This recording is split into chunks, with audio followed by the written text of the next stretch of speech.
Hi, this is National Master Dan Heisman, and we're here with another video to help you improve your chess game.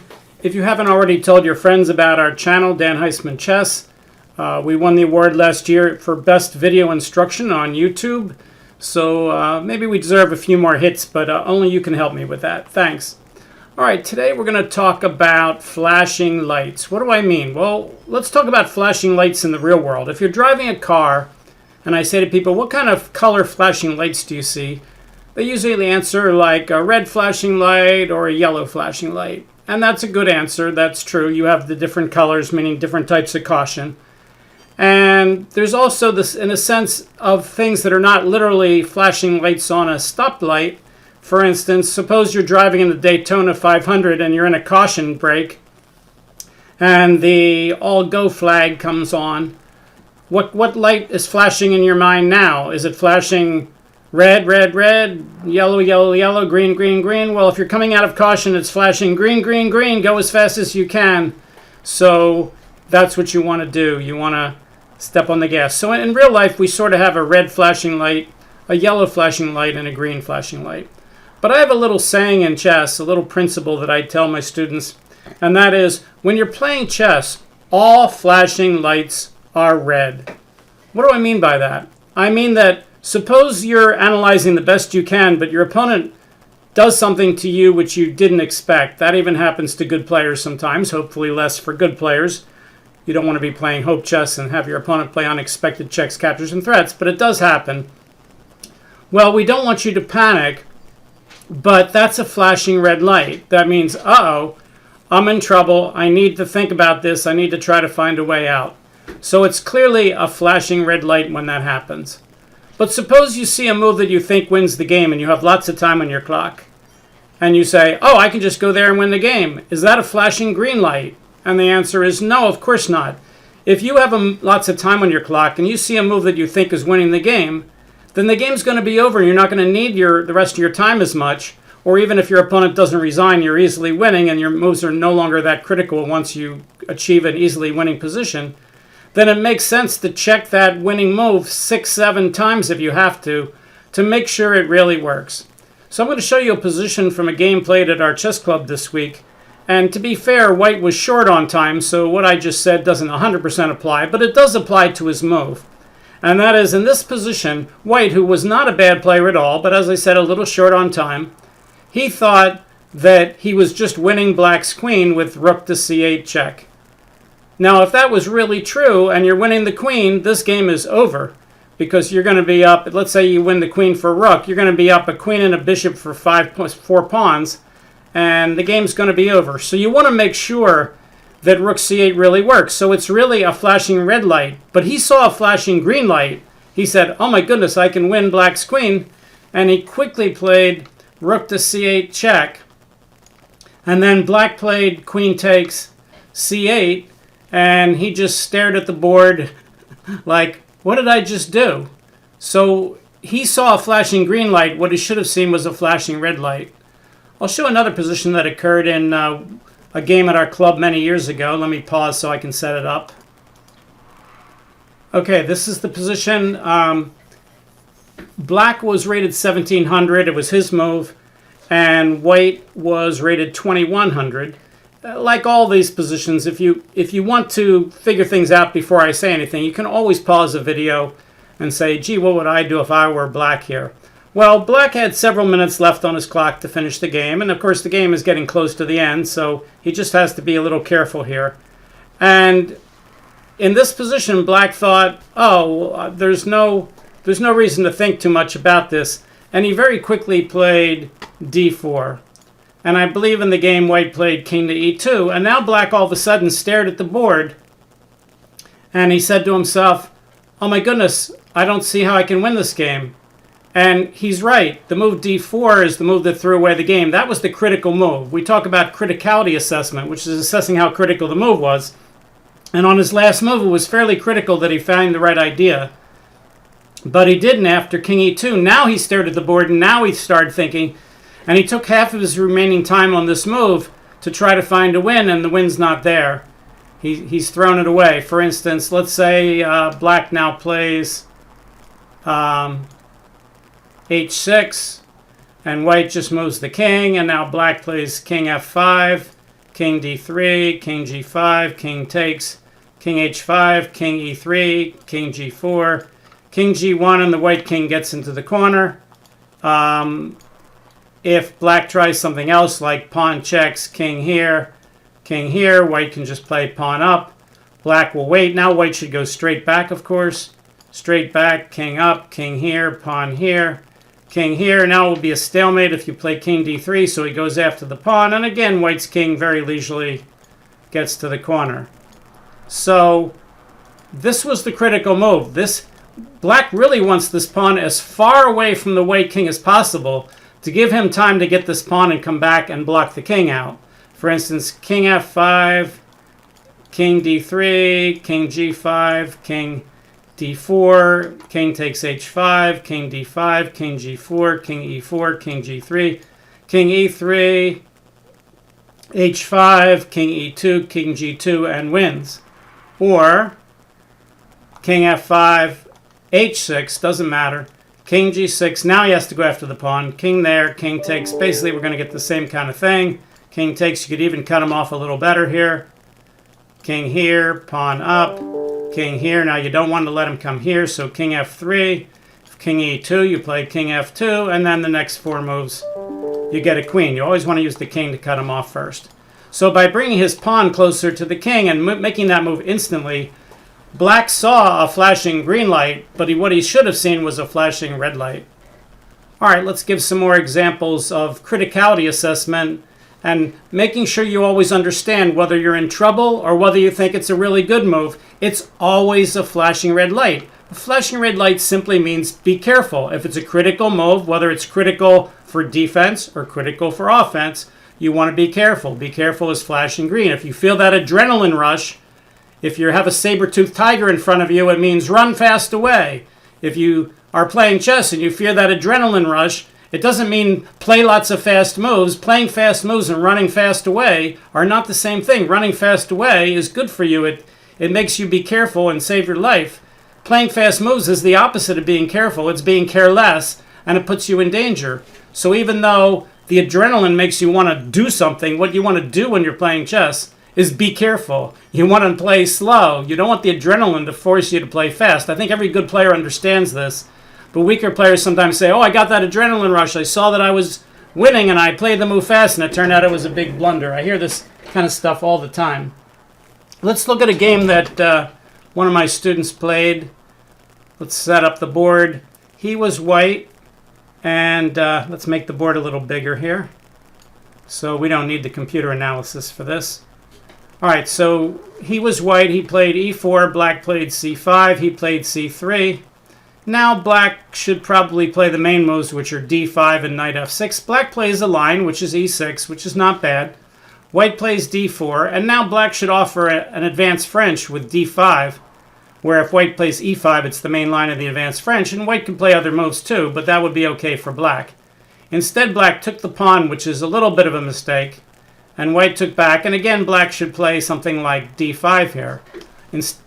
Instead of d5, black makes a pretty bad mistake that I've had people make against me occasionally. They play knight c6, and now my student, to his great credit, actually refutes the line by playing the right move here. A lot of my students play the wrong move here, and then after the game I show them what they should have done. And the right move is to play d5. And now black's got big troubles. For instance, if you take and he takes and he moves the knight to the e file, you can just attack the knight, and if the knight moves away, you just check him and you win a piece because the king is blocked in. And that's not the only line, but you get the idea. But black's in some pretty big trouble. After knight here, let's let Stockfish play white here. Stockfish says white should play maybe f4 here with a much bigger than normal advantage. I'll bring up the evaluation. Knight c3 is plus 0.9. 0.9, the normal advantage is about 0.2. So here, now it's all the way down to 0.7, but there's 0.9 again. So knight c3, and this is a much bigger than normal white advantage. Well, black compounded his error in the game. Black played queen to a5 check. And now bishop to d2, hitting the knight and hitting the queen doesn't work because the queen will simply take the pawn because the white queen is no longer guarding d5. So white plays the right move, knight c3, and again black should just move the knight, but the engine says he's in big trouble here. Let's look at the best sequence. The best sequence for black is to play like knight b8, and then it says queen e2 check, and white's up by like 4 pawns. So that's completely winning. So black realizes he's in trouble, and he plays instead the counterattack bishop to b4. Okay, now this was a slow game, and it's early in the game, so both sides have lots of time on the clock. And here the alarm should be going off in white's head. White should be saying, oh, this is a critical move. I'm attacking his knight with a pawn, AWL, attack with something worth less. And his bishop is attacking my knight, and the knight's attacked twice, and there's a potential fork on my rook. So, just for the fun of it, if you want, stop the video, figure out what you would do. And when you come back, we'll talk about it. All right, so when I was going over the game with my student, as soon as black played bishop b4, I said, I don't think that works. You just play d takes c, bishop takes c3 check, b takes c3, queen takes c3 check, bishop d2, and the rook's guarded, and you're just winning a piece. And my student said, yeah, I didn't see that. And I said, well, what part didn't you see? He said, well, I was a quiescence. Well, he didn't use the word quiescence error, but he said I stopped after d takes c, bishop takes c3 check, b takes c3, queen takes c3 check. I saw he was attacking my rook, which was unguarded. And I said, I'm going to lose a rook, and I only won a knight, so I'm losing the exchange, so I can't play that. And therefore, I didn't play bishop takes. What's actually funny is, besides the fact that bishop d2 guards the rook, in similar positions, you can actually give up the rook for the piece and get a good attack with the tempos that black's taking. But here, that's not necessary. After d takes c6, b takes c, bishop takes c3, b takes c3, queen takes c3 check, bishop d2, game over. For instance, if black tries to play something like queen takes c6, take a look at this evaluation. You might say, hey, black's not doing too bad. He's got 2 pawns for his bishop. Well, early in the game, if you lose a piece for 2 pawns, it's a disaster. Look at this. Stockfish says if white plays the normal knight f3 here, white is up by almost 8 pawns. Not 1 pawn. It's not a bishop for 2 pawns, though. I'm only down a pawn. It's an 8-pawn evaluation, 7.5 maybe. That's the kind of danger that black's in. He's down by 7.5 pawns if he plays this right. White is up by 7.5 if he plays it right. All right, so let's go back to the game. So in this position, white should be getting a flashing green light. But a flashing green light should be saying, careful, careful, careful, careful, careful. Well, he saw the first part, which is be careful, you might lose the rook. But he didn't say to himself what good players often say in these kind of positions when they see the fact that their line might not work. They say, let's see if I can make it work. Let's keep working on these move sequences because this is a super critical move. I have a chance to take off a knight with a pawn. You don't get that very often. If I can just make this work, then I will be winning the game. And again, he just had to look one move further because after all, after bishop takes, pawn takes, queen takes check, it's not like you have a lot of choices here. Moving the king up to e2 is kind of crazy. Putting the queen on d2 is possible, but then you do lose the rook. But putting the bishop on d2 is the most natural move on the board. And the fact that that guards the rook just requires you to visualize that third move. So if he had taken a little more time here and said, boy, I really want to take that knight, I really want to make it work, he would have realized, oh, I'm just taking it. And the fact that he didn't see it in it playing a slow game, and he said, we analyzed this, I said, well, how long did it take me to see that you could take the knight? And my student said, you saw it instantly. I said, yeah, it's something where you want, have I ever seen something like this before where I can get out of check by moving a bishop in the way and allows my queen to guard my rook? Sure, I've seen this a lot. But even if you haven't seen it a lot, it's not a very hard concept.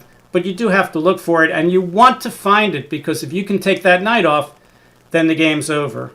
All right, so speaking of making things work, let's try number 147 here. Let's go examine 147.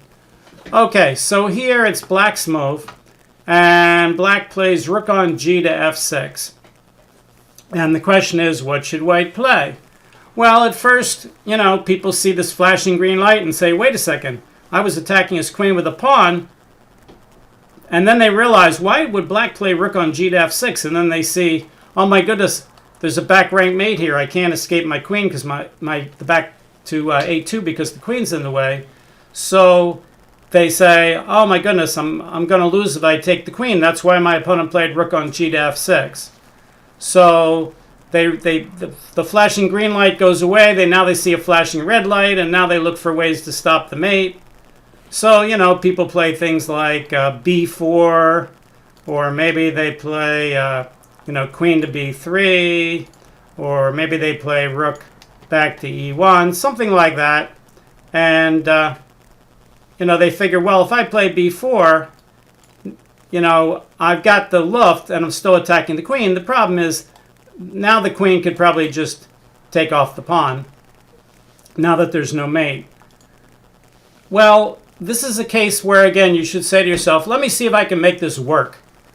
Well, can you make it work? I think everybody watching this video who's rated over, 1,600 FIDE USCF probably sees this pretty easily. People between 1,200 and 1,600, my experience would be at 1,600, most of them see it pretty easily. At 1,200, some of them see it. And when you get below 1,200, it's almost like a revelation sometimes. And I'm sure there's people out there under 1,200 watching the video that say, no, I see it too. But of course, once someone holds up a big flag and says, hey, this is a position in a video and you should pay special attention to it, that makes it a little different than if it happens in a game where, if you're rated around 11 or 1,200 and someone shows you something and says there's something here, you're much more likely to see it than you are in a game where, no one's holding up a big sign saying, hey, be careful, flashing green light, flashing red light.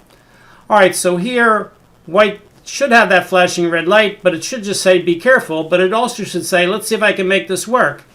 Well, when I show this to my students, and I've shown this to dozens of students, and, they give me some of these moves like b4 or queen b3 or something to save the mate, then I say to them, all right, for the sake of argument, let's go through the main lines. Suppose white does take the queen, what would black play? And then they kind of hesitate and say, well, what a silly question.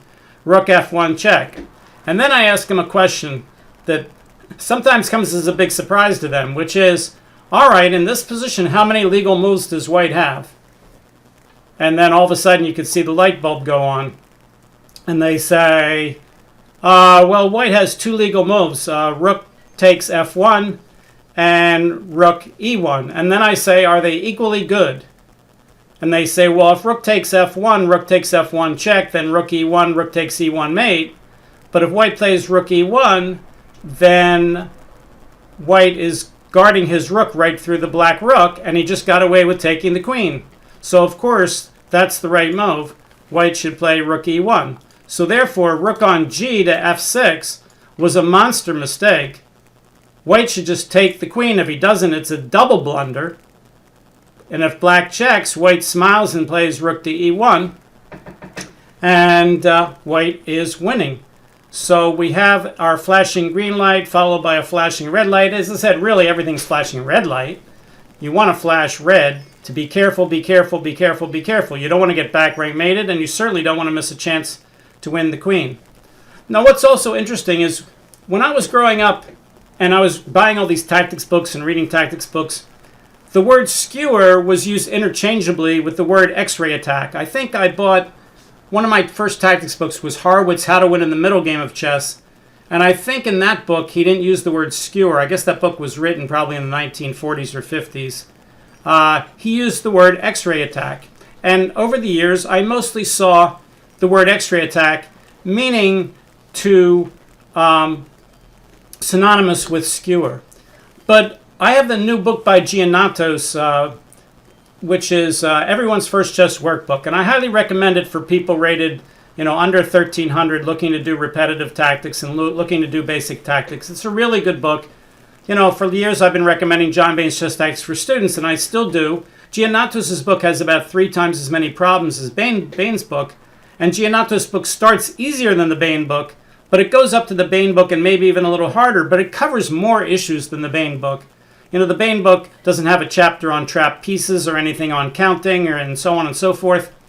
And what's interesting is Giannotto's, when he talks, he has a chapter called X-ray, but his chapter on X-ray, believe it or not, is a different chapter than his chapter on skewer, and he uses the word X-ray to mean that a long-range piece like a bishop or a queen or a rook can guard things right through other things, like as if they're X-raying them. So actually, this puzzle would be a puzzle that Giannotto's could put in his X-ray chapter. He could say, you know, is rook on G to F6 a good move? And the answer would be no, because after D takes C5, rook F1 check, white would X-ray the other rook's guarding of his rook by playing rook back. So you see this kind of X-ray a lot, where things are guarding things through other things. And again, it has to be a bishop guarding something like through a queen on a diagonal, or a rook guarding something through a queen, or a queen through a rook. Has to be something that moves the same way along the same line. It's actually a little bit similar to what we would say when we talk about an indirect attack, where you sort of are X-raying the attack. So let's create that. Let's set up a position. We'll set up a checkmate here. All right. Just kind of a basic pattern.